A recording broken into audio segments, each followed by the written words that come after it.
¿Qué tal? Bienvenidos a este segundo módulo, esta segunda parte de nuestro programa en tanatología.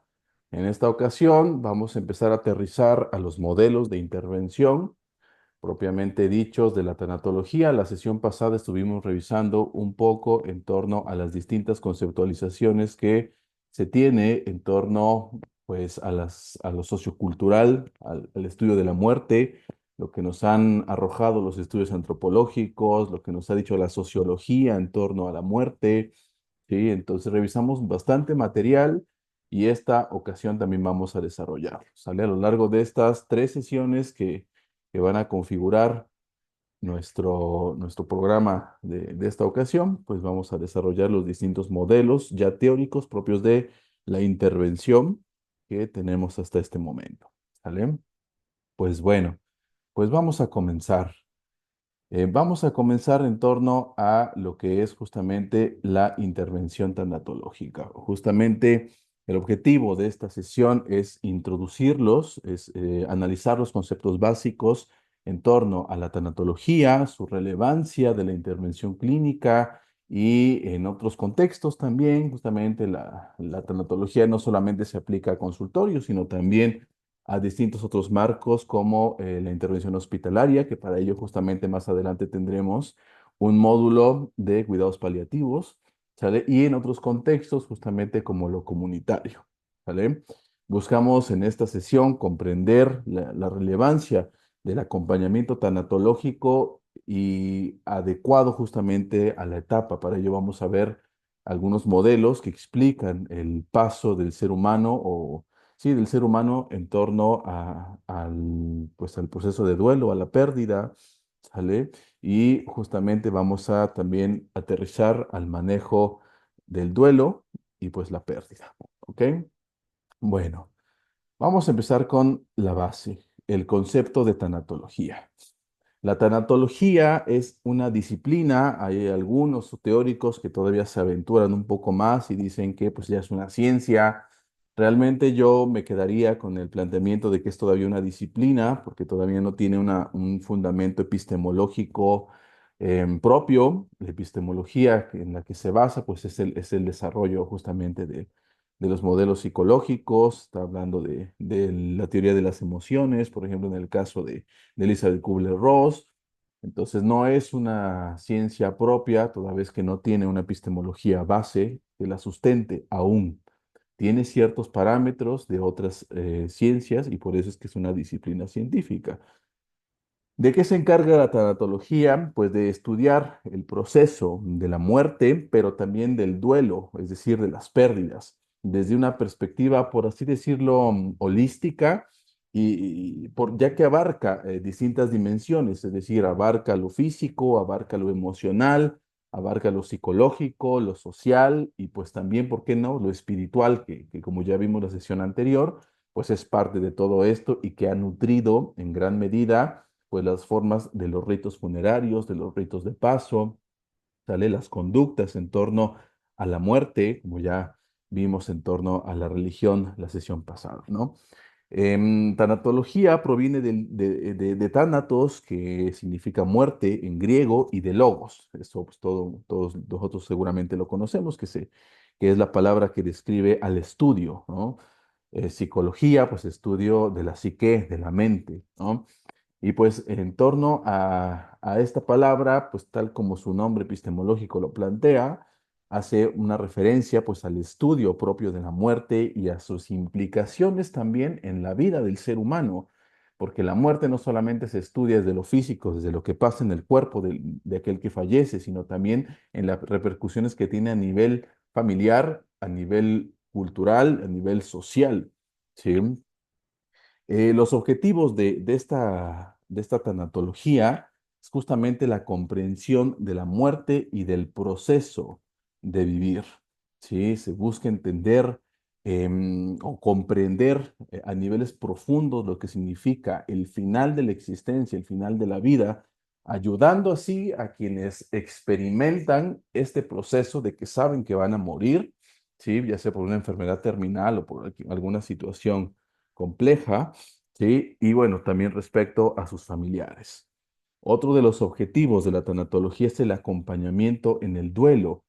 Y aquí es donde buscamos brindar apoyo emocional, sostén emocional, psicológico y también espiritual, ¿sí? A las personas que sufren una pérdida, con el objetivo de que así puedan transitar y aceptar el duelo de manera saludable.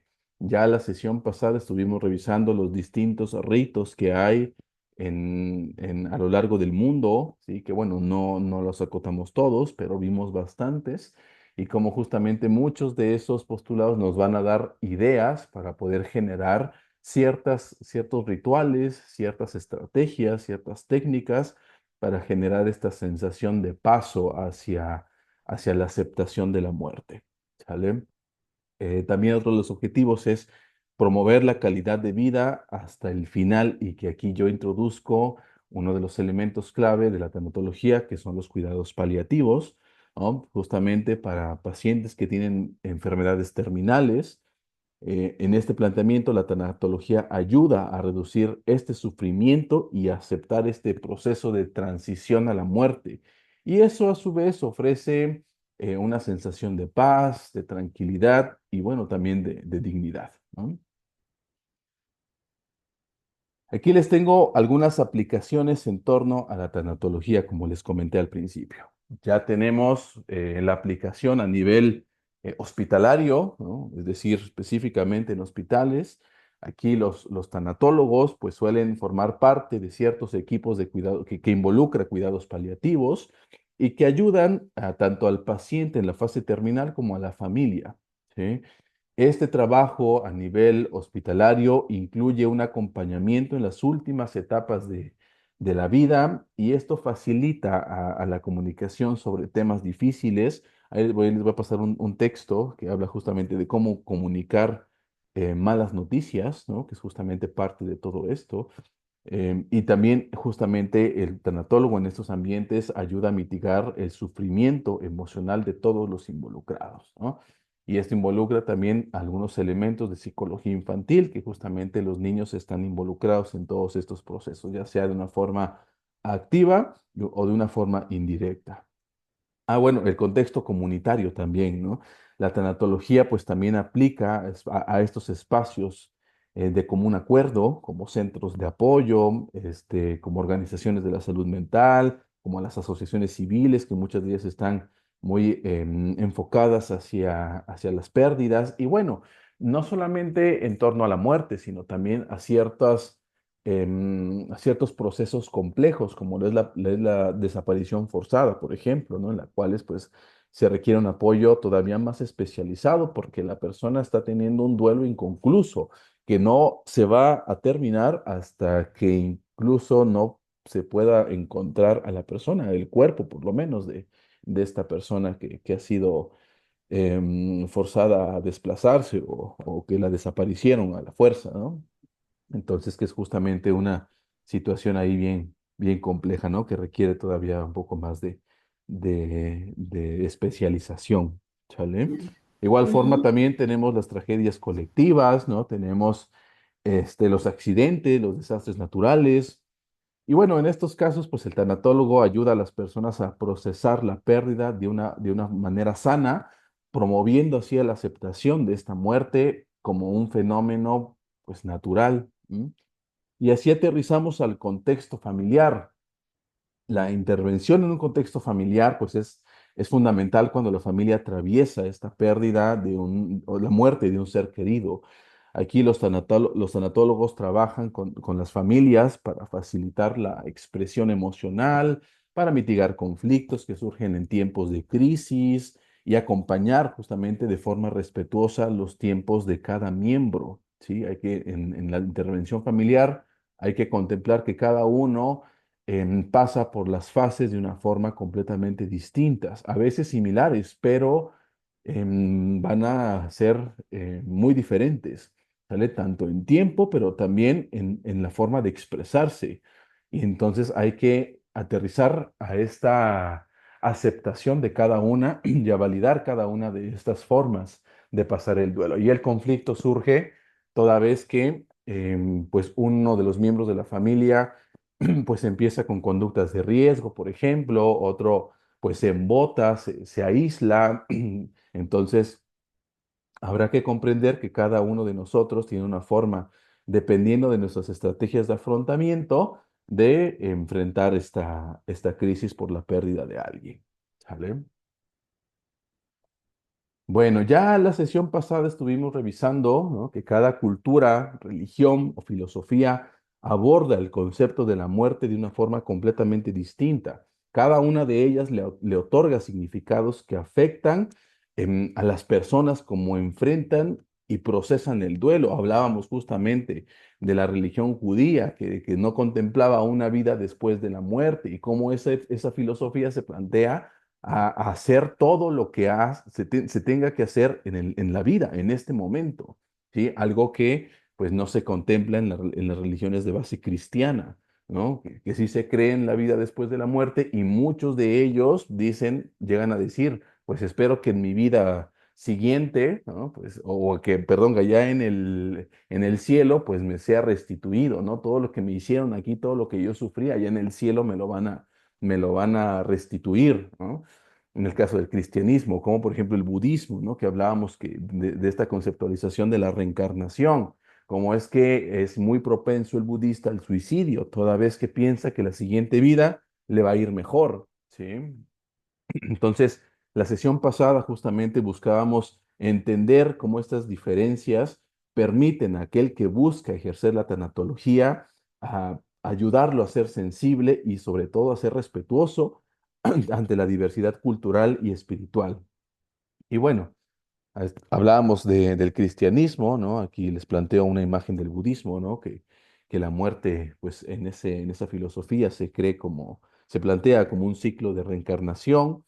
Sí, y bueno, podríamos decirlo que puede llegar a ser muy sereno, ¿no? La conceptualización de la muerte, aunque en realidad todas las religiones, como lo vimos la sesión pasada, pues plantean una forma muy tranquila. Algunos son un poco más cerrados, por ejemplo, ya vimos algunos planteamientos en torno a esta parte de los testigos de Jehová, ¿no? Cómo es que llegan a plantear este sueño de tantos años, de 1000 años, ¿no? En las cuales después de ese periodo, pues uno puede alcanzar otro tipo de virtudes, ¿no? Para poder ir al cielo y ser uno de los elegidos por Jesucristo, para poder regir el cielo, ¿no? Y bueno, estuvimos revisando todo ese tipo. Y bueno, recientemente también tuvimos pues esta celebración a nivel mundial que es en torno al culto de los muertos, ¿no? Y específicamente aquí en México y nuestro Día de Muertos, ¿no? Cómo es que nuestra cultura mexicana celebra a los seres queridos y cómo es que en cada uno de los estados, y bueno, no solamente en cada uno de los estados, sino también cada una de las familias celebra de una forma completamente distinta, ¿vale?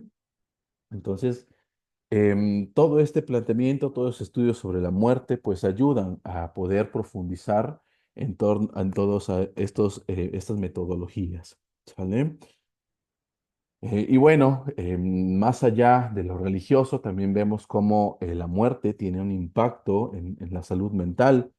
Muchas veces yo he hablado y justamente en nuestros programas de psicotrauma hemos planteado una similitud entre lo que es el duelo, ¿no? Y lo que es un trauma, ¿no? Porque tienen muchas similitudes a nivel sintomático, ¿no? El duelo afecta a nivel emocional, cognitivo, físico y puede manifestarse de distintas formas, como una tristeza profunda, ¿no? Por no llamar una depresión, una ansiedad, cambios en el apetito, cambios en el sueño, ya sea hipersomnia o insomnio, hay pensamientos de desesperanza, hay culpa, incluso hay ideación suicida, ¿sale? Aquí todo esto nos arroja la claridad para poder comprender el impacto que la pérdida tiene y eso es fundamental que el tanatólogo comprenda, ¿sí? Para poder desarrollar todo su trabajo. Y bueno, no solamente eso también, sino también recordemos que hay ciertos estigmas y hay mitos en torno al duelo, ¿sí? Por ejemplo, está este mito de que el duelo se supera en un tiempo determinado, ¿no? Y que es un mito, por así llamarlo, de la corriente clínica, ¿no? Justamente de diagnóstico. como después de los 6 meses se llega a plantear un duelo patológico.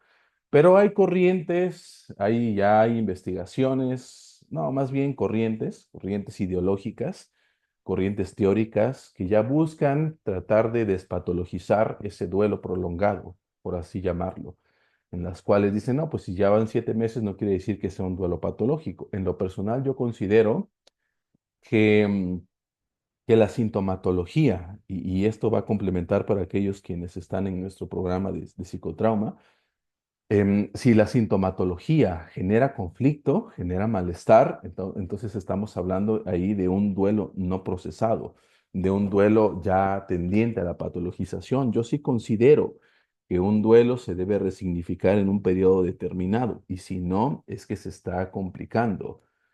Hay un duelo complicado, por no llamarlo patológico, pero sí complicado, ¿no? En la cual la sintomatología de esa pérdida aparece, se aparece la imagen de la persona fallecida y empieza el llanto, empieza la palpitación, empieza la sudoración, siguen presentes los terrores nocturnos, las pesadillas. Me parece que a ese punto, a ese nivel de malestar, sí estamos hablando efectivamente de un duelo complicado, de un duelo patológico, por así decirlo, ¿no? Entonces, el duelo en el ideal se tendría que resignificar, se tendría que integrar a los mecanismos, ¿sale? Y hay otros mitos, como por ejemplo, debes olvidar y seguir adelante, ¿no? Y aquí en este punto, pues podemos diferir un poco en torno de que, pues no es menester olvidar, no es indispensable olvidar o no es un requisito para contemplar una resignificación. Al contrario, más bien mantener el recuerdo sin la sintomatología es uno de los pilares de la intervención en la tanatología y en cualquier trauma en lo general, ¿sí? Integrar el recuerdo de tal forma que esté ausente de sintomatología sería el ideal de intervención. Si el recuerdo está presente con sintomatología, me parece que ahí está un duelo complejo, un duelo complicado que no se ha trabajado, ¿sí? Entonces, bajo esta mirada, el tanatólogo juega un papel importantísimo al ofrecer, para empezar, un espacio seguro para desmitificar las ideas preconcebidas y que generan conflicto. Pero a su vez también el tanatólogo habría de fomentar una actitud, pues, sana y de aceptación hacia el duelo, ¿no? Que para empezar, el propio tanatólogo o la tanatóloga pues tenga resignificados los duelos que tengan ahí pendientes. ¿Vale? Bueno, aquí yo les planteo esta diapositiva con algunos elementos que el tanatólogo habría de contemplar a lo largo de todo su ejercicio. Si bien hay ciertos parámetros que habríamos de entender bajo la mirada de de un enfoque, ¿no? En lo general hay ciertos planteamientos o hay ciertas consideraciones que hay que tener independientemente del enfoque. Si algo me gusta de la tanatología es que se va integrando a distintos enfoques. Mi modelo base, que es el modelo ericksoniano, que es la hipnosis clínica, se adecua perfectamente con los distintos modelos de intervención tanatológica. La gestal, por supuesto, se integra perfectamente. La terapia racional emotiva también se integra muy fácil. Hay unos modelos un poco más duros, más concretos, como lo es el modelo cognitivo-conductual o el conductismo incluso, pero algunos planteamientos como el manejo de las emociones, la claridad en los pensamientos también se integran a ese tipo de modelos. Entonces, independientemente del modelo que estemos trabajando, me parece que estos son tres pilares base en torno a la intervención tanatológica y vamos a irlos desarrollando poco a poco. Primero, la ética y los valores en la intervención tanatológica. La tanatología y los tanatólogos habrán de guiarse por estos principios éticos. Yo aquí coloco confidencialidad, empatía y neutralidad. ¿Sale? ¿Qué significa la confidencialidad? Pues bueno, implica respetar la privacidad del paciente y sus familiares. Y bueno, eso no es únicamente de la tanatología, ¿no? Sino es de cualquier tipo de intervención psicoterapéutica. También la empatía, que es mostrar esta integración, por así decirlo, Algunos otros lo plantean como una compasión, como una comprensión completa de lo que está sucediendo en el consultante, pero me parece que también estas características involucran también un respeto por las emociones de las personas que están pasando este duelo. La empatía la he concebido siempre como una habilidad consciente, no es como una habilidad con la que se nace y ya, no, pues es que no eres empático, no, sino que más bien es un elemento completamente volitivo, es consciente tener empatía o no hacia una persona. Sí, entonces en el terapeuta la empatía debe estar completamente controlada, controlable, ¿sí? No quiere decir que esté embotada, que esté, como el término vulgar de controlado, de enjaulado. No, sino que debe tener este planteamiento de decidir cuándo sí y cuándo no. ¿Sí? En este momento el terapeuta decide cuando tiene un consultante enfrente que va a activar su empatía para poder entender al consultante, ¿sí? Pero el terapeuta allá afuera tiene una vida normal, una vida en la que no necesariamente tiene que ser completamente empático, porque debe establecer límites también. La empatía debe tener límites, no allá afuera estar empatizando con cualquier persona que se te atraviesa y ya le estás dando dinero, ya le estás ayudando a salir adelante de su problema, estás buscándole soluciones, ¿no? Esa es una empatía mal desarrollada, mal controlada. Sí, el terapeuta habrá de aprender a controlar su empatía. Y aquí hay unos ejercicios que a mí me gusta contemplar siempre y sugerir a los colegas que ejercen toda esta labor, que es justamente buscar controlar esta empatía. Ves a una persona y tratas de entenderla, incluso puedes imitar a la persona, ¿no? Va caminando y tratas de imitar los gestos que trae, tratas de comprender esos gestos, ¿no? Tratas de sentir a las personas con las que empiezas a convivir y cuando decides detenerte, pues decides hasta este punto me detengo, ¿no? Son buenos ejercicios para poder regular la empatía, para poder aprender a controlarla, ¿vale?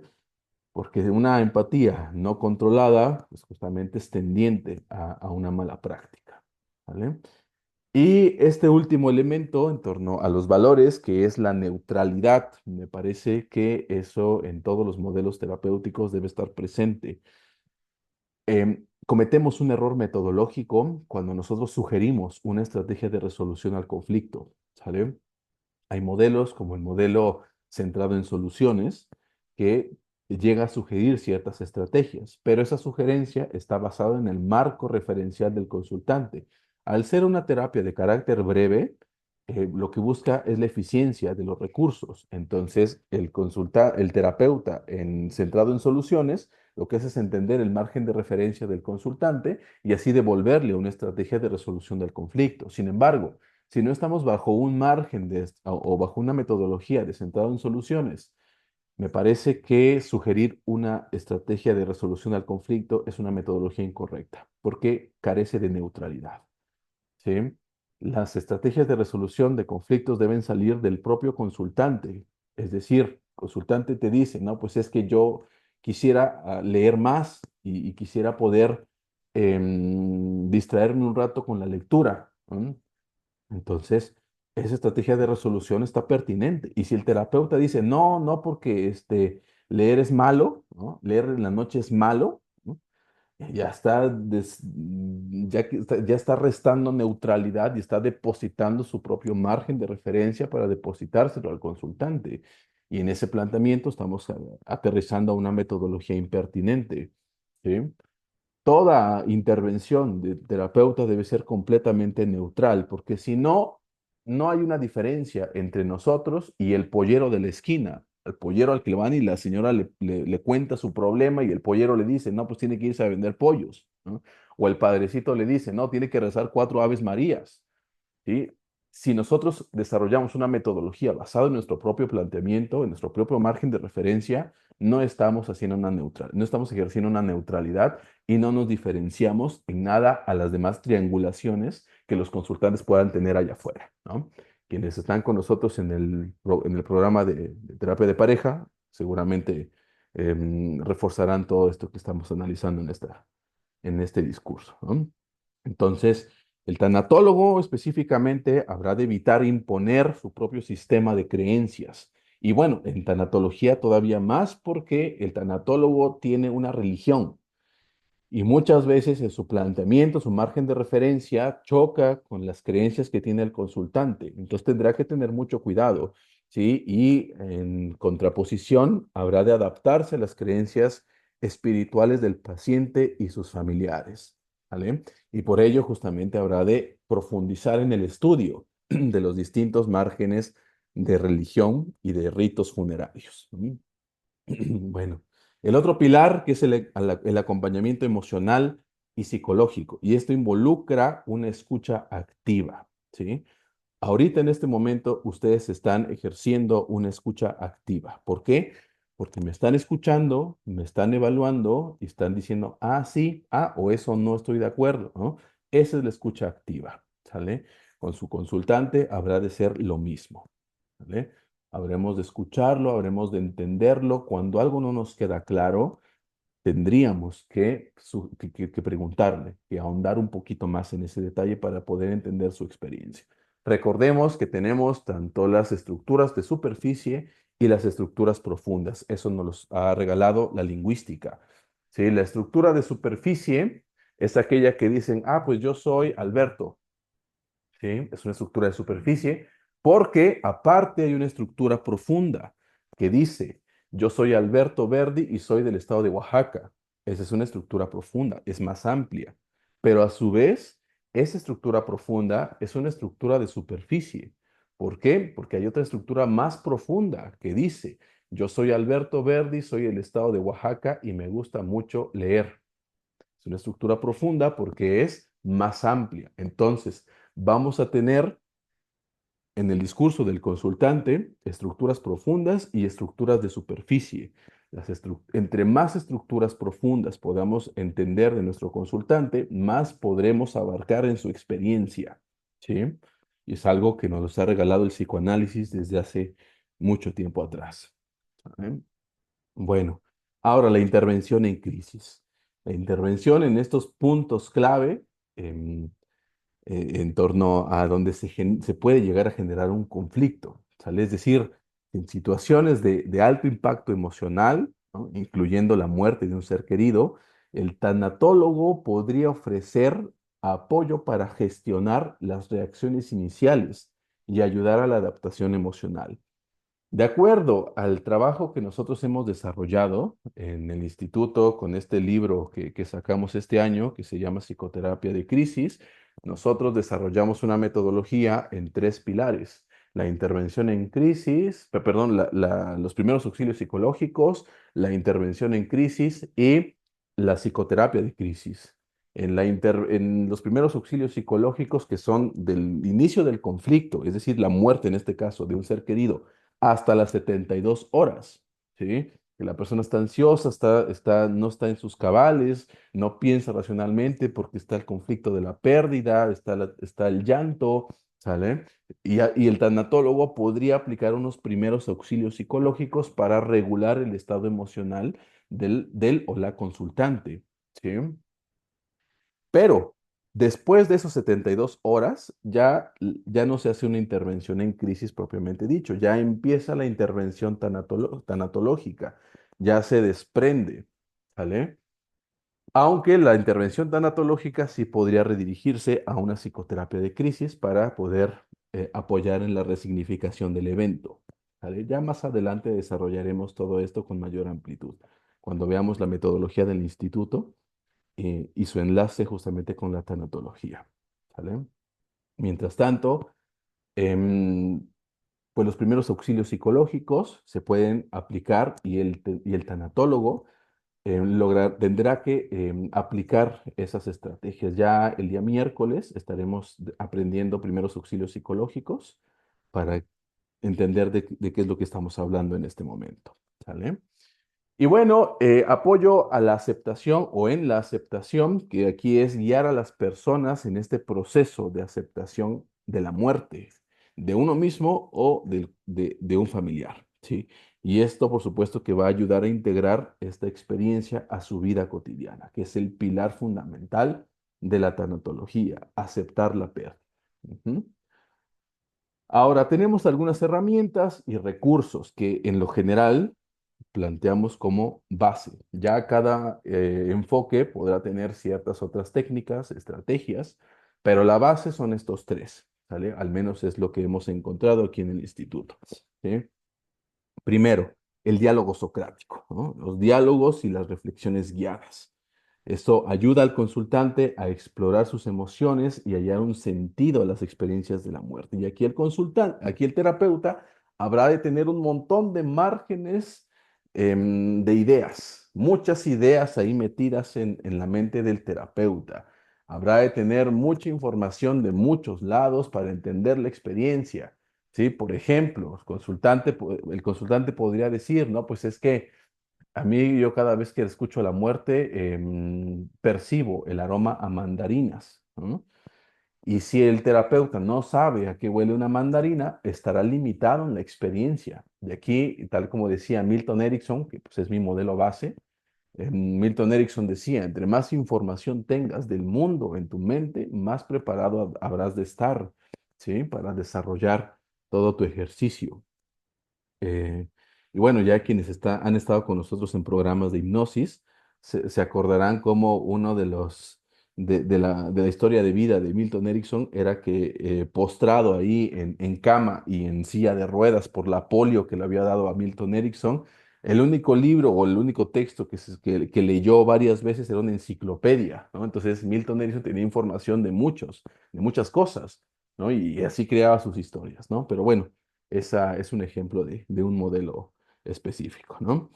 Pero bueno, en lo general, pues el terapeuta pues habría de dirigir a partir de este diálogo socrático, de poner en duda emociones, poner en duda ideas para poder así, a su vez, validar esas emociones. Ponemos en duda, no para cuestionar al consultante, oye, ¿en serio sientes tristeza? ¿No? Por la muerte de tu perrito, ¿en serio lo sientes? No. Ponemos en duda las emociones para que el consultante entienda si efectivamente se trata de una tristeza, ¿sí? Y le preguntamos, cuéntame, a ver, ¿cómo se manifiesta esa tristeza? Y así buscamos entenderla. Porque una cosa es categorizar y decir que el consultante tiene un criterio de tristeza, ¿no? O depresión, lo que sea, a decir cómo es que esa depresión, cómo es que esa tristeza se manifiesta en el consultante, en nosotros mismos. Cada uno de ustedes, cuando tiene tristeza, se manifiesta de una forma específica, ¿sí? Un modelo superficial, como conductismo, como cognitivo-conductual, diría, tiene tristeza y se acabó, y así trabaja la tristeza, ¿sí? Un modelo semiprofundo diría, como el racional emotivo, diría, a ver, vamos a indagar si esa tristeza te está limitando en tu experiencia. Pero un nivel más profundo, como un psicoanálisis, como un gestal, un ericksoniano, diría, a ver, cuéntame, ¿cómo se desarrolla esa tristeza en tu vida cotidiana? ¿Cómo se manifiesta? ¿Qué ideas aparecen? ¿Sí? Entonces ya ustedes irán intercalando el nivel de intervención al cual van a aterrizar a ese desarrollo del síntoma. ¿Sale? Y bueno, quienes no sean terapeutas y que sean en trabajo social o enfermería, esto también aplica perfectamente, porque cuando estén ahí con su consultante, con su paciente y con su asesorado, pues también habrían de indagar un poco en torno a cómo es que esa tristeza se está manifestando. ¿Sale? Ahora, también los ejercicios de despedida simbólica que están presentes en muchos de los modelos, ¿sale? Y bueno, especialmente en los casos que yo les comentaba, por ejemplo, de desaparición forzada, ¿no? Donde el consultante, pues, se llevaron a su familiar y no saben si va a regresar, a dónde se fue, si está muerto, ¿sale? O también aquellas muertes que han sido repentinas, en donde el fallecido, pues, no pudo despedirse, ¿no? El familiar no pudo despedirse de su familiar o de su ser querido, ¿no? Por ejemplo, en los casos de COVID, ¿no? Que las personas ingresaban al hospital y ya en el hospital morían, ahí mismo los cremaban y lo que le devolvían a las personas, a los familiares, era la urna ya con las cenizas, ¿no? Entonces, las despedidas simbólicas pues llegan a resultar piezas clave en torno a cualquier intervención tanatológica, ¿sale? Y ahora también las estrategias o técnicas de autocuidado, tanto para el consultante, pero también para el tanatólogo.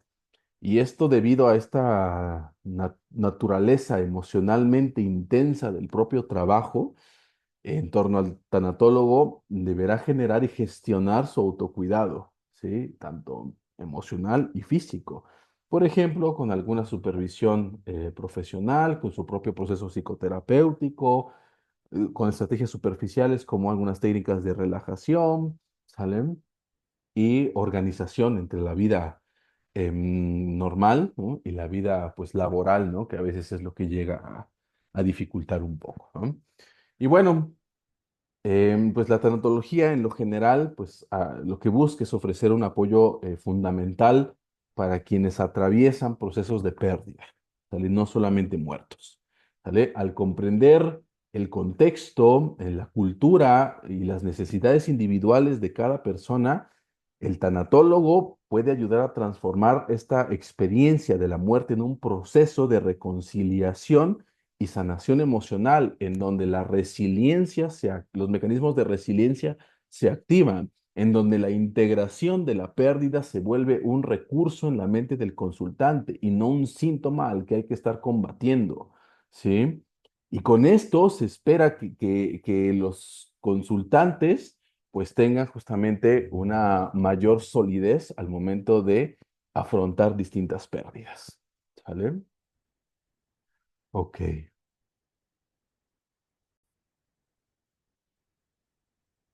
Ok, vamos a entrar así directamente al primer modelo, al modelo, me parece que es el más famoso. No es el más importante, pero sí es el más famoso. ¿Sí? En esta parte vamos a desarrollar pues las 5 etapas de duelo propuestas por esta gran autora de grandes textos que es Elizabeth Kubler-Ross. Vamos a entender el origen, la aplicación de la intervención tanatológica. Vamos a analizar cómo este modelo justamente ha ayudado a comprender las reacciones emocionales ante la pérdida y la utilidad justamente en el acompañamiento a personas que en duelo. ¿Sale? Vamos a ver primero, a ver, ¿quién fue Elizabeth Kubler-Ross? Elizabeth Kubler-Ross fue una psiquiatra suizo-estadounidense que revolucionó el campo justamente de la tanatología. Le dio otro enfoque, porque antes la tanatología era contemplada desde el aspecto físico, ¿sí? Es decir, hablando de cadáveres, ¿no? Desde el punto de vista legal, forense, se hablaba de tanatología específicamente cuando se desarrollaba estas nociones en torno al manejo del cuerpo, a los aspectos legales de qué pasaba con el cuerpo, ¿sí? Y después de los estudios de Elizabeth Kubler-Ross se cambia completamente el enfoque para poder plantear un elemento mucho más psíquico, mucho más emocional, ¿sí? Su trabajo realmente fue pionero para poder entender o tener una mayor comprensión del proceso psicoemocional que atraviesan todas las personas al enfrentar una pérdida o la muerte, ¿sí? Hay un libro base de Elizabeth Kubler-Ross, que es sobre la muerte y los moribundos. En este texto, Elizabeth Kubler-Ross introduce este modelo de las 5 etapas del duelo y lo va describiendo en ciertas fases que suelen experimentar las personas ante una pérdida, ¿sale? Ya Elizabeth Kubler-Ross desarrolló este modelo a partir de ciertas observaciones en pacientes con enfermedades terminales y de personas en duelo, ¿sí? Su trabajo se complementó perfectamente con el trabajo ya justamente de la intervención en crisis, ¿sí? Entonces, y bueno, aunque fue un modelo inicialmente pensado para pacientes que enfrentaban su propia muerte, pronto el modelo se amplió y se reconoció esta gran aplicación o aplicabilidad que tenía cualquier tipo de pérdida significativa, ¿sí? Como la muerte de un ser querido, el fin de una relación, la muerte de un perrito o incluso la pérdida de un empleo, ¿no? O de un estado de salud un pilar o más bien una base que hay que contemplar, o un principio, mejor dicho, un principio que hay que contemplar en torno al tratamiento o a la interacción consultante, perdón, este terapeuta consultante, es pues el de no disminuir las pérdidas. o más bien la experiencia de la pérdida en el consultante. Un error garrafal es decirle al consultante, ¿en serio sientes tristeza porque se murió tu perrito? ¿O en serio sientes tristeza por haber perdido tu teléfono? ¿No? Cada uno experimenta las pérdidas de una forma distinta. Y cada uno experimenta las pérdidas y las afronta de acuerdo a los recursos internos que tenga, ¿sale? Así entonces el modelo de Elizabeth Kubler-Ross, pues es una herramienta valiosísima para la tanatología, da orden a la intervención. En realidad hay muchos modelos que su objetivo es dar orden a una intervención, ¿no? Ya lo habíamos planteado en alguna sesión con nuestro modelo de psicoterapia de crisis, ¿no? Como buscaba se- generar un orden en torno a las distintas metodologías, algo que pues muchos modelos hacen, ¿no? Esta terapia, por ejemplo, de las infancias, ¿no? Que es las heridas de la infancia, es una metodología para el trabajo con psicotrauma, ¿sí? Otro, por ejemplo, la intervención en crisis es una metodología. También la tanatología es una metodología, dependiendo del enfoque de trabajo. La logoterapia es una metodología, ¿sí? Que busca darle orden a las ideas, a una sintomatología específica, ¿vale? Y dentro de los pilares del modelo de Elizabeth Kubler-Ross, pues nos ayuda a reconocer en primer momento las emociones complejas y cambiantes que puedan surgir en torno al duelo, ¿vale? Nos ayuda a normalizar la experiencia del duelo, ofreciendo un mayor marco, ¿sí? Para poder generar ayuda a los consultantes y comprender con mayor facilidad sus emociones y ayudarles a aceptarlas, ¿sale? Busca guiar al tanatólogo en en un acompañamiento adecuado según la etapa en la que se encuentra, ¿no? Las etapas nos ayudan a tener claridad de la sintomatología que el consultante tiene, ¿sí? Y así es como llegamos entonces a las 5 etapas del duelo, ¿sale? Negación, ira, negociación, depresión y aceptación. Vamos a ir desarrollando cada una de estas para que sea Ok. mucho más entendible. ¿Sale? Primero, la negación. En esta primera etapa, la persona se enfrenta a la realidad de la pérdida con incredulidad, ¿sale? Como con desconfianza, como, con una sensación de que no es real lo que está pasando. La negación es una respuesta natural ante el shock y permite a la persona asimilar lentamente la realidad de la situación. Y aquí tenemos algunas expresiones muy comunes, como por ejemplo, el no puede ser, porque no me está pasando a mí, esto no está pasando, debe de haber un error. Las personas que reciben noticias del fallecimiento de un familiar dicen, no, no ha de ser él, se equivocaron, ¿no? Cosas de ese tipo, ¿no? Es muy común también tener otra sintomatología aledaña en la etapa de la negación, como por ejemplo la despersonalización, ¿sale? La despersonalización en la que uno no se siente uno mismo, ¿sale? Se despersonaliza. La disociación, por ejemplo, ¿sale?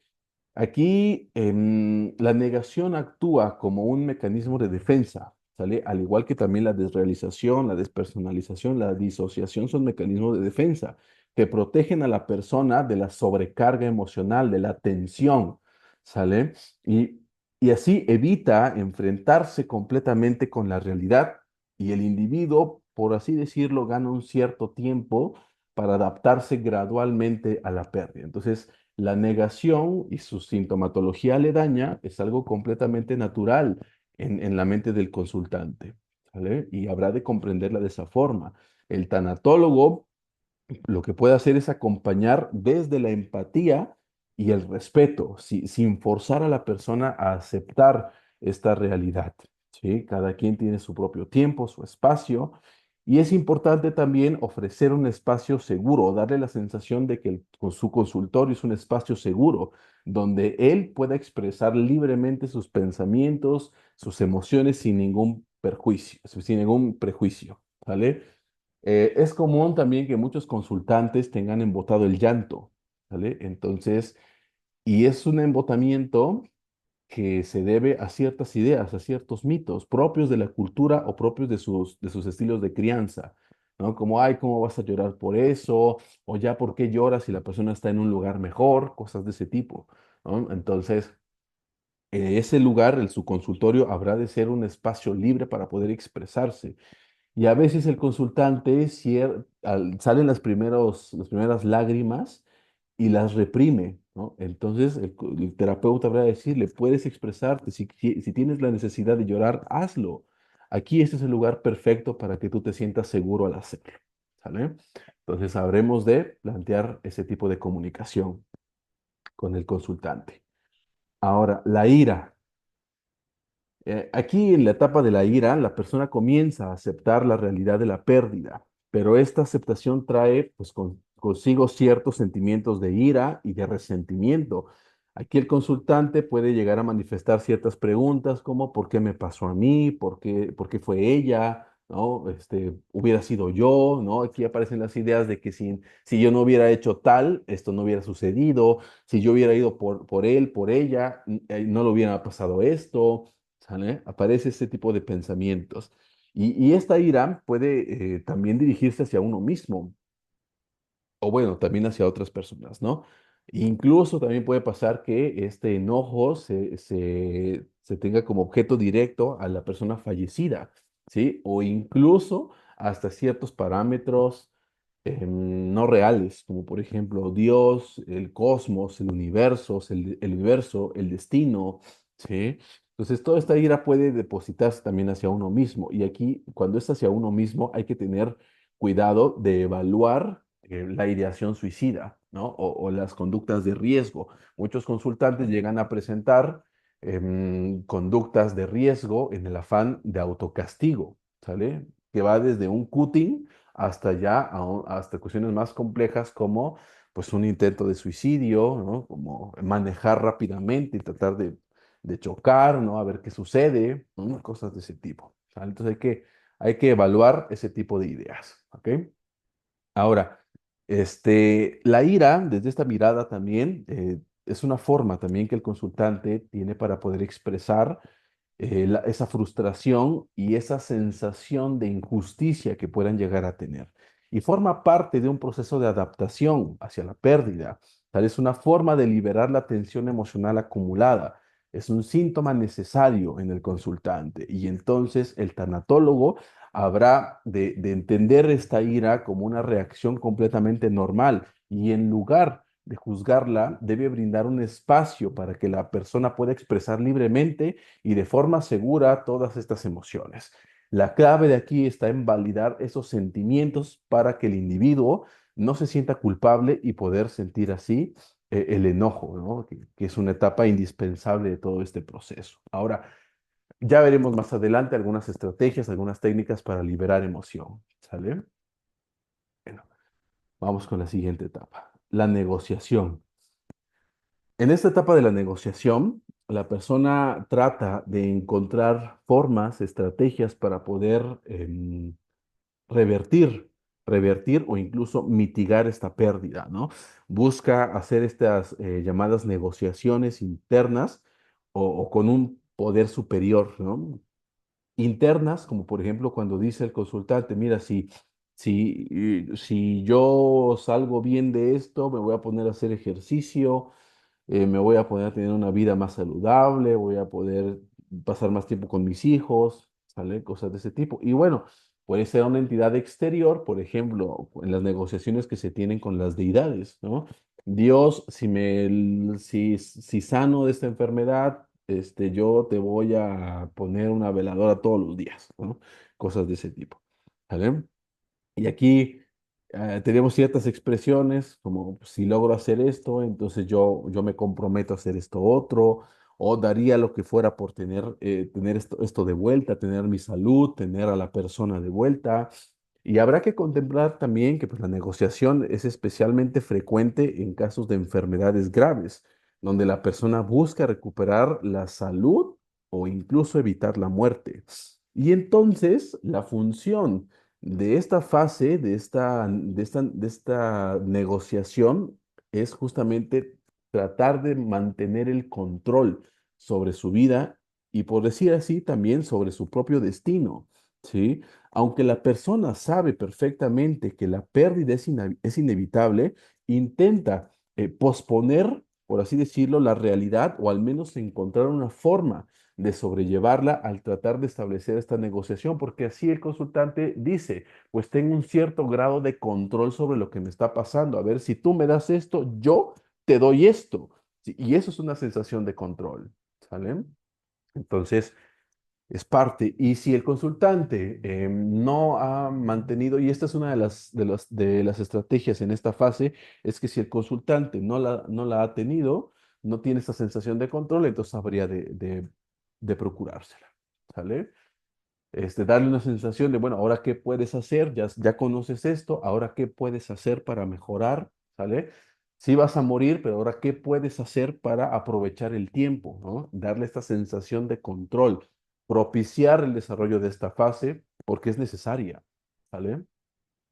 El tanatólogo también pues puede ofrecer justamente un apoyo respetuoso, ¿no? Reconociendo la gran relevancia que tiene esta etapa, ¿no? Aquí también el escuchar sin ningún tipo de juzgamiento es fundamental y puede también ser útil explorar algunas otras negociaciones o las que tiene, entender el significado que tiene por supuesto, en el contexto de creencias que tiene y en su propio margen de valores, ¿vale? Entonces, ese es el planteamiento en esta etapa en particular.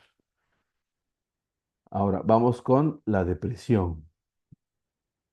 Ok, la depresión, pues como su nombre lo indica, pues es una etapa de tristeza profunda.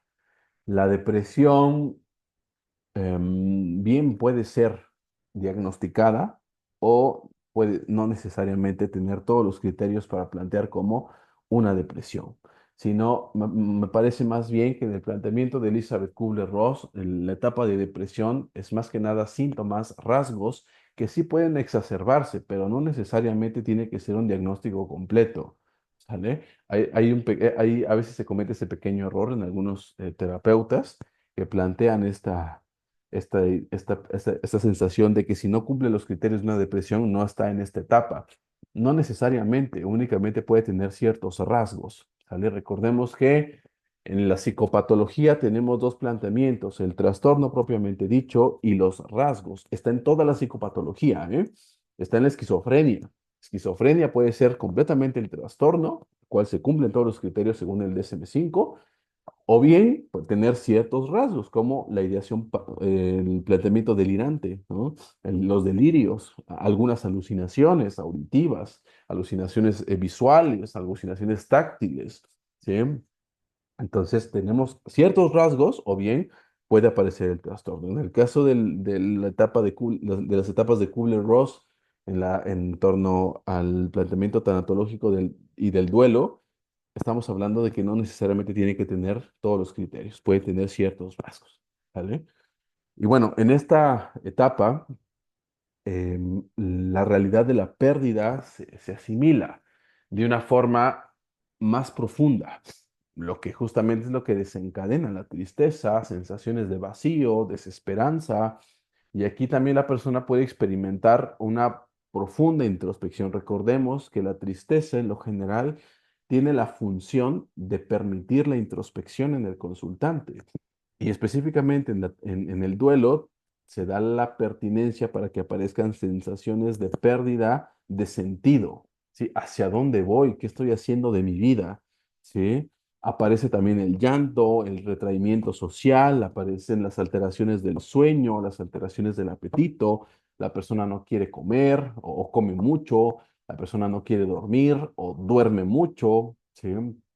La persona se aísla, ¿vale? Entonces hay todos estos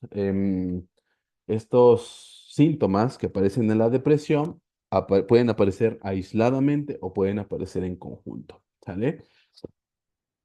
Y en lo general, entonces, la depresión o la tristeza profunda, como la quieran ustedes ver o llamar, tiene esta función de permitir una conexión más auténtica entre el dolor y el significado de la pérdida, ¿sale? La tristeza profunda prepara al consultante para dar un último paso a la aceptación, ¿sí? Y es algo muy común que la tristeza esté ya muy cercana hacia la aceptación, aunque no necesariamente tenga que estar inmediatamente, como veremos en un momento, ¿no? La tristeza, entonces, es una respuesta completamente saludable, una respuesta emocional completamente saludable que permite ejercer el duelo y liberar la tensión emocional. Ejercer el duelo me refiero a poder ejecutarlo, ¿sale? A niveles internos. Si antes, en la etapa de negociación, en la etapa de ira, el consultante estaba muy expuesto hacia el exterior, en la etapa de la depresión o la de tristeza, el consultante se volca hacia el interior, ¿sale? Porque aquí justamente es donde se permite ya el autoanálisis. Y aquí el tanatólogo pues puede brindar un espacio de acompañamiento y también de comprensión. Y aquí un punto clave es no apresurar al consultante a salir de esta etapa, a sentirse mejor, por así decirlo, ¿no? Hay que validar el dolor, hay que normalizar esa tristeza, hay que permitir que la persona exprese esta pena que trae y estos sentimientos de vacío, de culpa, sin sentirse juzgada, ¿no?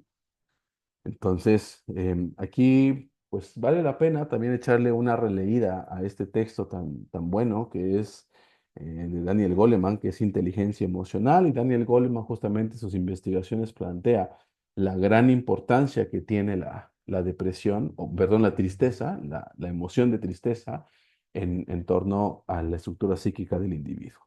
¿Vale? Bueno, y así es como llegamos a la etapa de aceptación.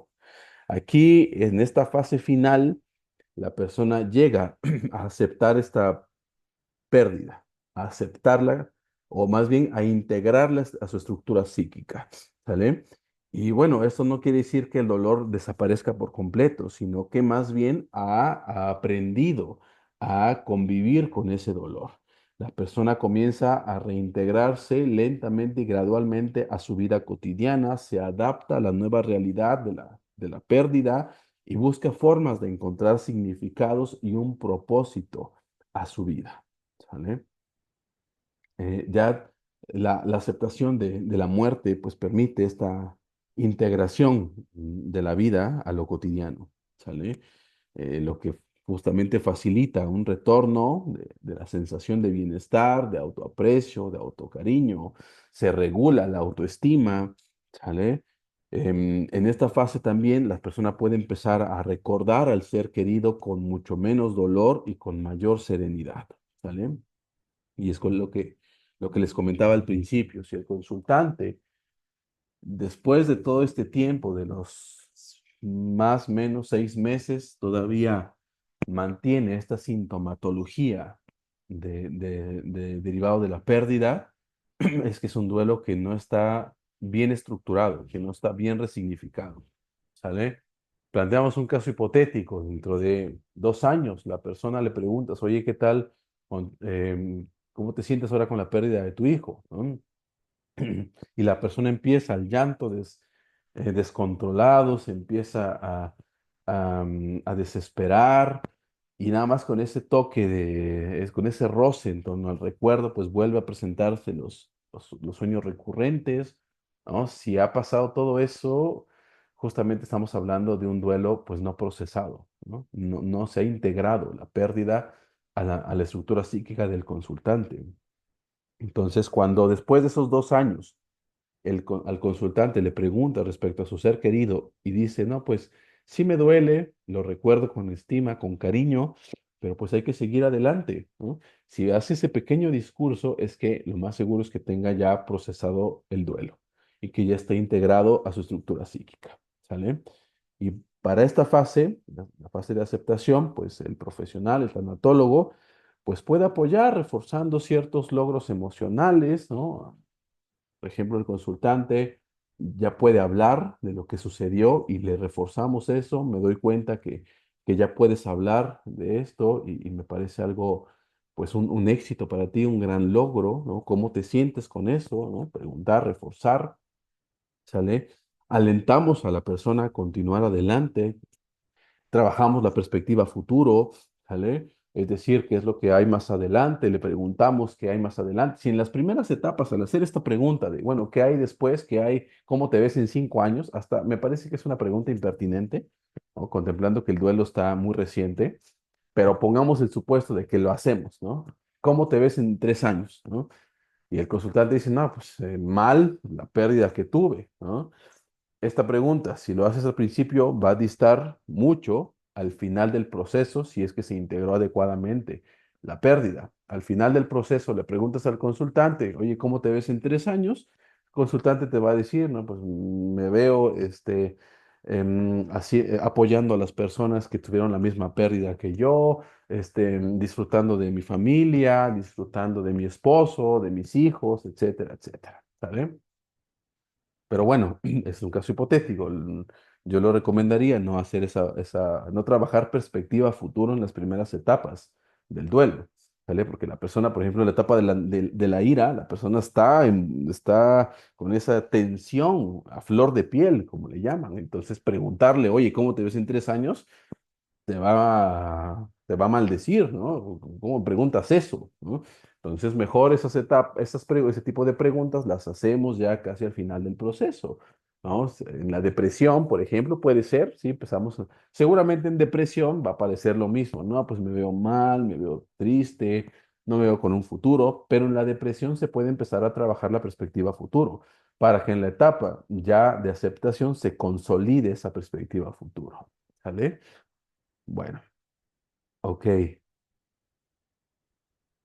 Y bueno, ya algunas conclusiones, algunas recomendaciones en torno al modelo de Elizabeth Kubler-Ross es justamente que para empezar habrá que darle una gran relevancia a la flexibilidad. ¿Sí? Es decir, las etapas no son secuenciales, no son en orden. La de aceptación obviamente tendría que estar al final, siempre, ¿no?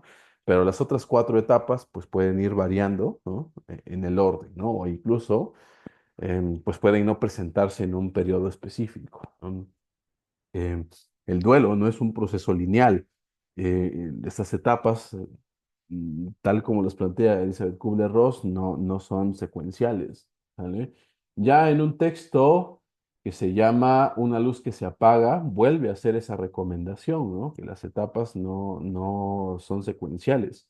Si sobre la muerte y los moribundos se le escapa esa advertencia, más adelante en los textos subsecuentes, lo retoma y lo dice así: las etapas no son secuenciales, ¿no? Aparecen en desorden incluso, ¿no? Un duelo ideal, pues sí puede aparecer, ¿no? Bajo estas etapas que ella investigó, que ella encontró, pero pues, no necesariamente tiene que ser la realidad de todos los consultantes, ¿sale? Incluso, pues puede saltarse alguna al consultante y manifestarla hasta mucho después, ¿vale? Entonces, las etapas que plantea la autora, pues habrá de tomarlas más bien como una guía, ¿no? Y no una secuencia rígida, ¿vale? También habrá que contemplar este reconocimiento a la individualidad en el propio duelo, ¿no? En cada individuo, ¿vale? Porque pues, cada individuo experimenta el duelo de una forma específica, es lo que les comentaba acerca de la sintomatología, ¿sale? Y esa forma específica está influenciada por factores como su propia personalidad, su sistema de creencias, las experiencias pasadas que ha tenido, el tipo de pérdidas, es decir, todo su universo psíquico va a influir en la forma en que enfrenta el duelo, ¿sale? Entonces el tanatólogo habrá de ser sensible a esta gran diversidad y debe evitar encasillar a las personas en un proceso específico, al igual que como sucede en cualquier otro tipo de marco teórico, ¿sale? Y bueno, habrá de contemplar ciertas herramientas de apoyo según la etapa en la que estamos, ¿sale? Como les comentaba, no trabajes perspectiva futuro en las primeras etapas, sería impertinente, ¿no? Pero pues el tanatólogo pues puede utilizar ciertas técnicas, ciertas estrategias para acompañar el duelo según la etapa en la que se encuentre el consultante. Por ejemplo, en la etapa de negación, pues podremos aplicar algunas técnicas de validación emocional, algunas estrategias de regulación de emociones. Podemos desarrollar alguna estrategia de psicoeducación, ¿sale? En torno de qué es el duelo, qué va a empezar a sentir. Hay consultantes que tienen duelos ahí no trabajados y a pesar del tiempo y de los terapeutas que han asistido, no se ha trabajado ese duelo. Entonces, cuando el consultante llegue y tenga esa manifestación de un duelo, o perdón, de una pérdida pasada, y ustedes valoran y encuentran cierta sintomatología de duelo, pues habría que explicarle, ¿no? Cuáles son las etapas, cuáles son los síntomas, los pensamientos más comunes que aparecen en cada una de las etapas, para que el consultante diga, ah, sí, tienes razón, no he trabajado mi duelo. El propio consultante, después de que le explicas todo eso, te dice, ah, sí, no lo he trabajado, nadie me ha explicado eso, ¿sí? Entonces, es importante que conozcamos toda la sintomatología para poder expresársela al consultante, ¿no?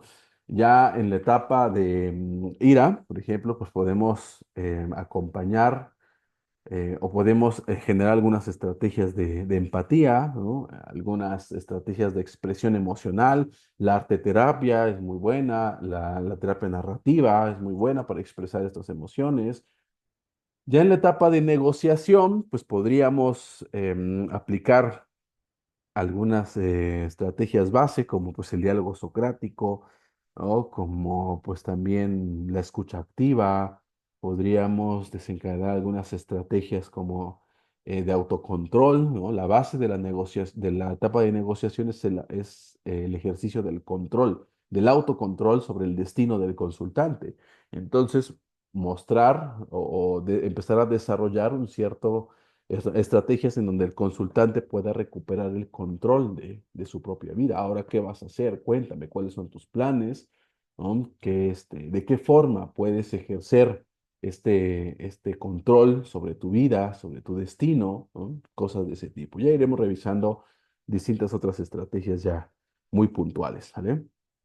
Ok, ya en la etapa de depresión, pues podríamos generar estrategias de psicoeducación.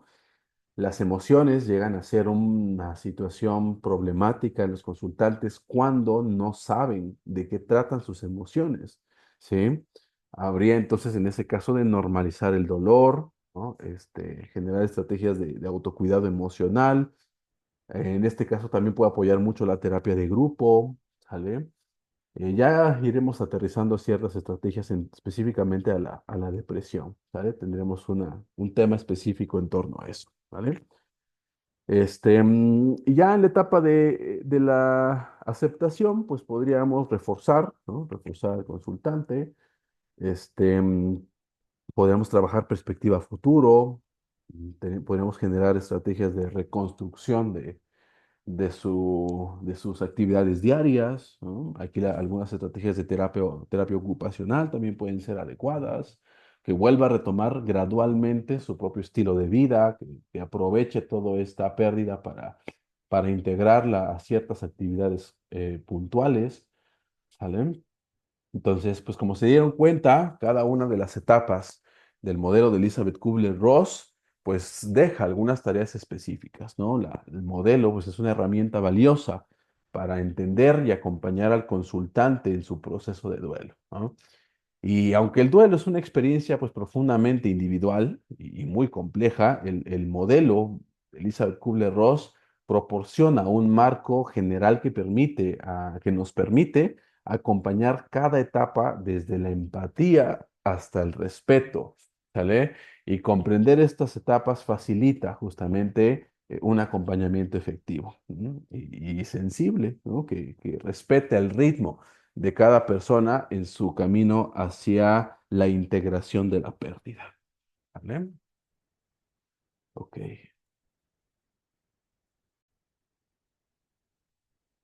Ok, bueno, vamos a aplicar una breve técnica.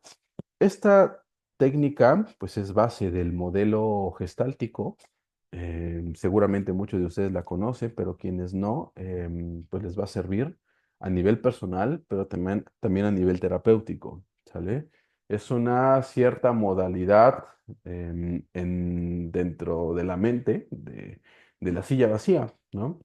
La silla vacía, pues es una técnica en la cual se hace en vigilia principalmente, en donde el terapeuta coloca enfrente a la persona con la que se quiere, a la que le quiere decir algo, se quiere expresar no solamente pérdidas, sino en lo general le quiere decir algo, Hay personas que no pueden expresarle a ciertas otras personas pues algún sentimiento y la silla vacía es perfecta para eso. Entonces, ya aplicado en el caso del duelo, pues permite a lo que estábamos viendo hace un momento para poder descargar aquello que no se pudo expresar a la persona fallecida. ¿Vale? Ahorita, la modalidad que vamos a contemplar, toda vez que no es un proceso terapéutico individual, sino que hay muchos participantes, van ustedes a aprovecharlo para cualquier pérdida, en lo general, alguna que ustedes no hayan procesado, no hayan trabajado. Puede ser la pérdida quizá de un ser querido, aunque puede ser también otra pérdida muy significativa, o una mascota, algún objeto material, lo que ustedes quieran. ¿Vale? Y lo vamos a hacer bajo el modelo ericksoniano. ¿Vale? Lo pueden hacer allá en consultorio con el modelo gestáltico, pero ahorita por la distancia y todo ello, pues lo vamos a hacer bajo el modelo ericksoniano. ¿Sale? Entonces, pues acomódense allí en el lugar en donde están. Respira profundamente una vez.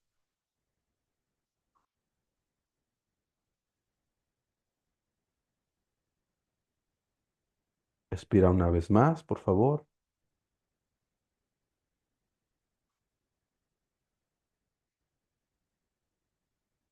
Y ahí en el lugar en el que te encuentras,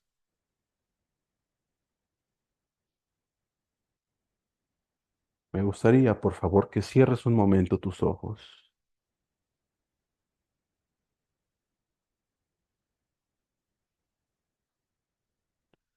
Cierra tus ojos y respira una vez más profundamente.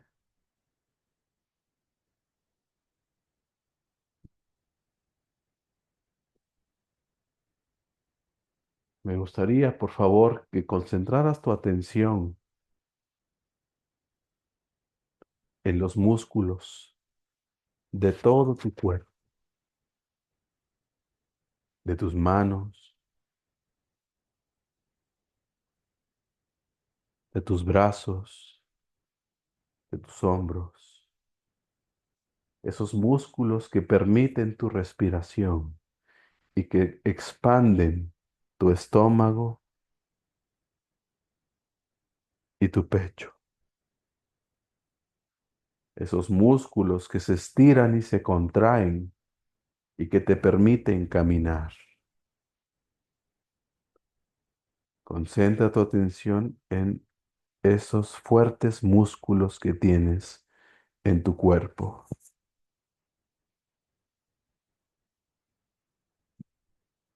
Y así voy a contar. Y mientras voy contando, te vas a ir ubicando en un lugar perfectamente seguro para ti. Un lugar en el que te encuentres en perfecta protección.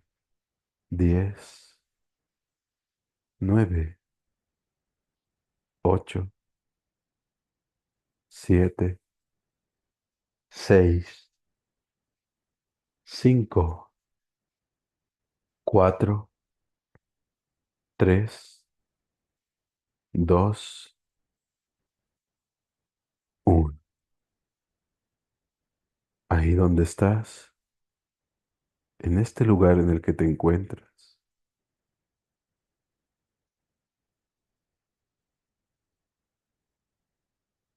te pediré por favor que en perfecta protección traigas a tu mente una pérdida, cualquiera que sea.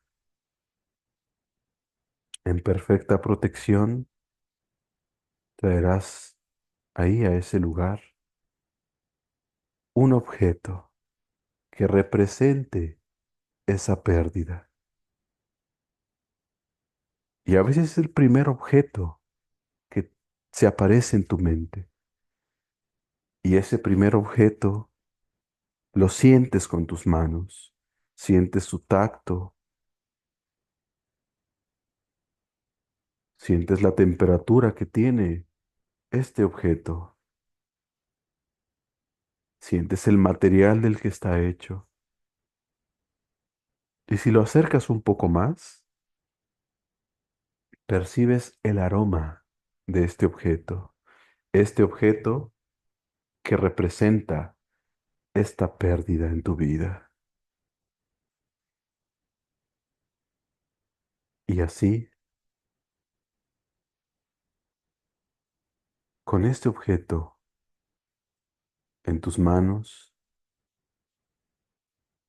vas a ubicar un lugar. En este lugar en el que estás y lo vas a colocar. Colócalo y cuando lo colocas, a tu mente va a aparecer una frase que te va a permitir dejar este objeto en este lugar, una frase que te va a permitir dejarlo ahí y continuar avanzando. Porque con esta frase en tu mente, la esencia de este objeto estará presente en ti, en tu mente y en tu vida. Al dejar este objeto en este lugar, aparece esta frase en tu mente,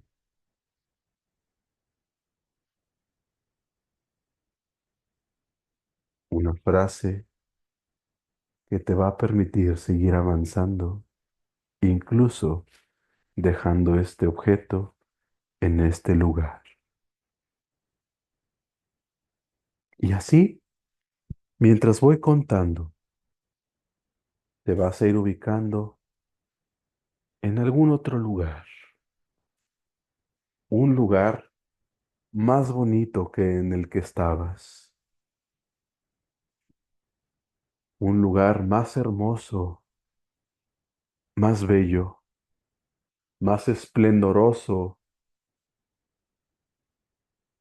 mientras voy contando. 10, 9, 8, 7, 6, 5, 4, 3, 2, 1.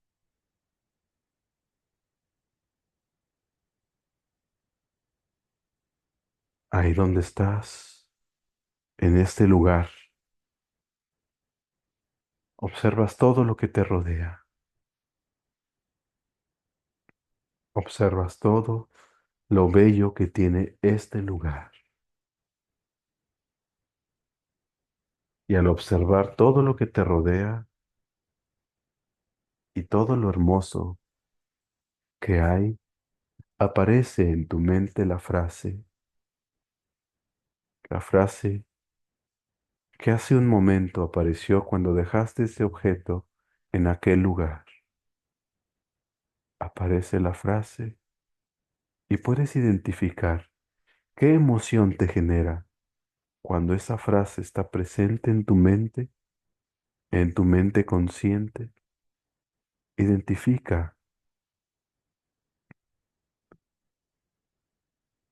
qué emoción aparece dentro de ti cuando esa frase aparece en tu mente consciente.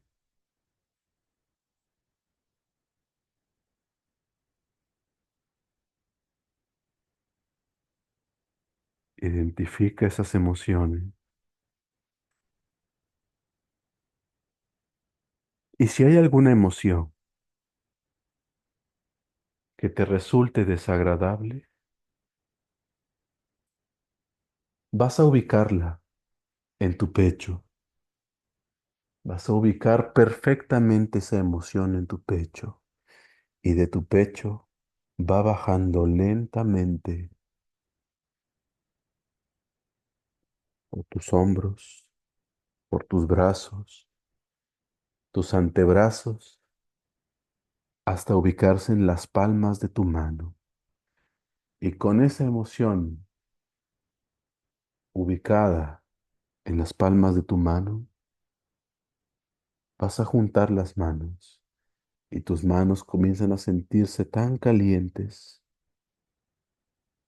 que esa emoción comienza a materializarse en otro objeto y ves cómo se materializa esa emoción en este objeto y lo ves perfectamente, cómo se transforma esa emoción, cómo se solidifica esa emoción hasta dejar un objeto perfectamente moldeado en tus manos.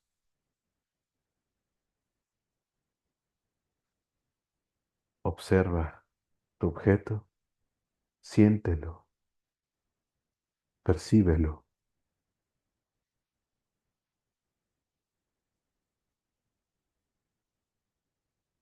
y vas a mirar a tu alrededor. Observa todo lo que te rodea y vas a ubicar un lugar exacto, preciso, un punto clave donde dejar este nuevo objeto. Caminas, te diriges hacia este lugar y comienzas a depositar este objeto. Y cuando lo colocas, una nueva frase aparece en tu mente.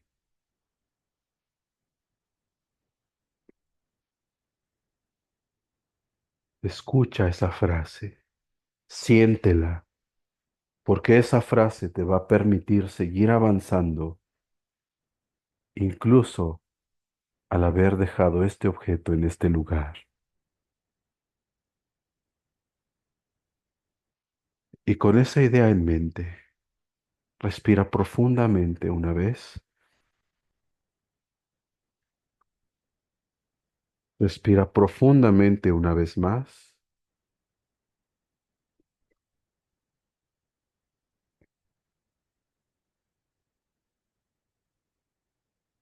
y mientras voy contando ahora, a tu ritmo y a tu tiempo te vas a ir ubicando nuevamente aquí y ahora. 1, 2, 3, 4, 5, 6, 7, 8, 9, 10. A tu ritmo y a tu tiempo, abre tus ojos ubicándote aquí y ahora. Voy a volver a contar. 1, 2, 3, 4, 5, 6, 7, 8, 9, 10. Perfectamente a tu ritmo y a tu tiempo, te ubicas aquí y ahora. Y ahora, en tu libreta, en tu hoja blanca, vas a escribir las dos frases que tu mente te otorgó. En un espacio que tengas ahí, escribe las dos frases. Y cuando sientas duda de seguir avanzando, únicamente podrás revisar ese espacio y recordar las frases que tu mente te ha dejado y seguramente podrás seguir avanzando. Escríbelas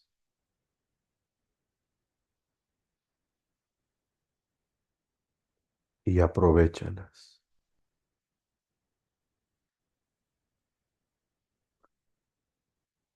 Y bueno, la explicación de la técnica es muy sencilla. Recordemos que justamente uno de los objetivos es integrar la pérdida, permitir el paso, la transición a la aceptación de la muerte o de la pérdida en lo general. Y eso involucra justamente generar ideas, sugestiones, en este caso de la técnica que estamos revisando, sugestiones que le digan a la mente del consultante que puede continuar avanzando porque se lleva la esencia de ese objeto y al final de cuentas es la base de cualquier religión, de cualquier rito funerario, es la base. ¿Sí? El rito funerario se desencadena para generar una sensación de una transición, de que estamos haciendo algo para que el muerto se vaya en paz. Los egipcios, como depositaban o enterraban a los sirvientes, las ollas, las armas, ¿no? Para que el faraón se pudiera ir y trascender a las tierras del inframundo sin ninguna complicación, ¿no? Es el mismo principio que estamos aplicando aquí, solamente que a un elemento más emocional y a un trabajo más cognitivo, en la cual estamos diciendo, deja ese objeto ahí, es el rito funerario que estamos desarrollando ahí, deja ese objeto ahí, genera una idea para que absorbas esa idea de esencia que estamos absorbiendo de ese objeto para que tú puedas seguir avanzando. Y más adelante puedes evocar la frase y entender que ese objeto sigue ahí alojado, ¿no? Es el mismo principio que nos arroja la religión para la trascendencia. Entonces se generó la técnica basado en el principio de una esencia del objeto que se integra a la mente, al cuerpo, a la emotividad del consultante y pueda seguir avanzando. ¿Sale? Ahora, ustedes justamente cuando están aplicando la técnica ya conocen el caso en particular, pueden depositar frases que el consultante diga, ustedes mismos incluso pueden generar una frase. ¿Sale? Para que el ideal sería que el propio consultante la dijera y ustedes le pueden preguntar qué frase te dice tu mente en este momento. Ya no lo hicimos, pues porque estamos en un ambiente muy general, pero con su consultante le pueden preguntar qué frase te está dando tu mente, ¿no? Y el consultante puede responder o el consultante dice, no, pues no me está generando ninguna. Entonces ustedes pueden sugerir una, ¿no? Entonces, ahí con ciertas frases muy específicas, de acuerdo al caso en particular que su consultante les esté depositando, ¿no? De igual forma, pues conocen qué tipo de pérdida es, entonces pueden ser un poco más específicos, conocen incluso la simbología del consultante, pueden echar mano de su propia religión, por ejemplo, una cruz, ¿no? Por ejemplo, una paloma, por ejemplo, un elefante, ¿no? Cosas que en sus religiones parezcan sagradas, ¿no? Los pueden ocupar, ¿sale? Siempre con respeto, por supuesto. Y bueno, pueden ustedes ahí desarrollar las sugestiones que ustedes crean pertinentes. La base de todo esto es que el consultante tenga o absorba una esencia para poder seguir avanzando, que pueda depositar su objeto, que ejerza su rito funerario ahí, ¿sí? Y pueda seguir avanzando a su vida cotidiana, permitir o facilitar la transición a la aceptación de la muerte. Y esta técnica en lo particular podemos utilizarla en la fase de ira, ¿sí? O en la fase de la negociación, ¿vale? Eh, Me parece que no en la fase de la depresión, no me parece muy pertinente porque pues, el consultante aquí en esta fase de la depresión está muy ávido de introspección, entonces mejor en la etapa de depresión no utilizamos estrategias hipnóticas, utilizamos mejor estrategias más superficiales, más cognitivo-conductuales, más racionales emotivas, pero eso ya lo veremos más adelante, ¿vale? Entonces, negación, etapa de ira, puede ser una buena aplicación de esta técnica en particular. ¿Sale? Entonces, pues hasta aquí voy a detener esta sesión ya para comentarios finales.